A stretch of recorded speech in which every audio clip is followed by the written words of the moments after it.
موجوده حالاتو موږ سرکاري محکمې ته دا اپیل کو چې دا نن کومه ګراني ده او خاص کر د ننبهي سره چې کوم زیاتې دي روان کړی دی مخکې وړه میلاوېده په 4000 روپۍ کې سلکم 4000 کې اوس میلاوېږي په 5800 کې د ډوډۍ ریټ چې کوم دی 10 روپۍ دی بل چې کوم دی نو وټلو والا ته دا پاته میلاوېږي بل چې کوم موږ ګیس لګولی دی نو د ګیس لوډ شیډینګ چې کوم دی موږ د ماښام 9 بجې چې کوم دی ګیس بند شي سهار 5:30 بجې راشي د غرمې 2 بجې لاړ شي نو چې د 15 بجې راشي دغه شان کې چې کوم دی د بجلی تکلیفات وسره شته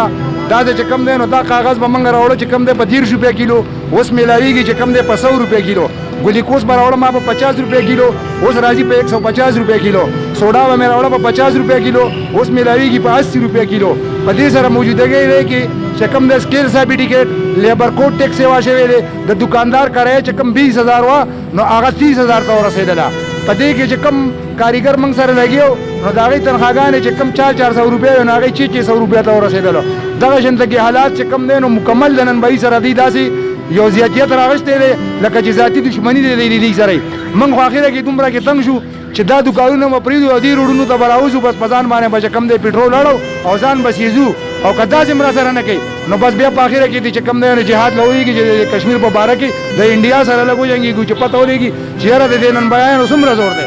او خاص کر په پاکستان کې په غونډ پاکستان کې په څلورو واڼو صوبو کې بیا چې کم دی نو زمونږ په مردان کې کم زیاتې روان دی د ننبهي سره بله ورځ په تغبیه کې چې کم دی یو ایسي 10000 روپۍ پرچم ورکړې ده الټیا دې څپېړه میشتې ده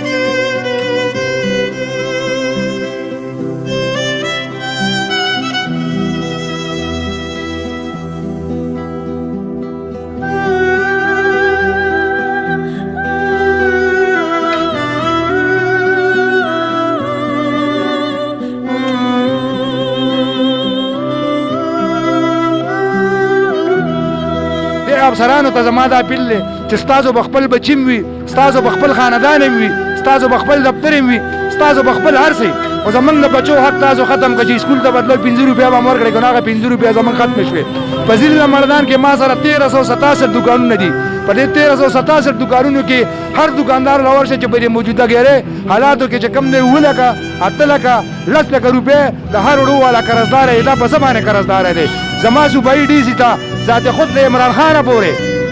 دا درخواست دی چې دا حالات تاسو پوری طور د 10 تاریخه پورې صحیح کړئ او که د 10 تاریخه پورې دا حالات تاسو صحیح کوئ نه نو په ذات ته خدای مې د قسم وي که نه چې په تاسو خو م اوس نه رسي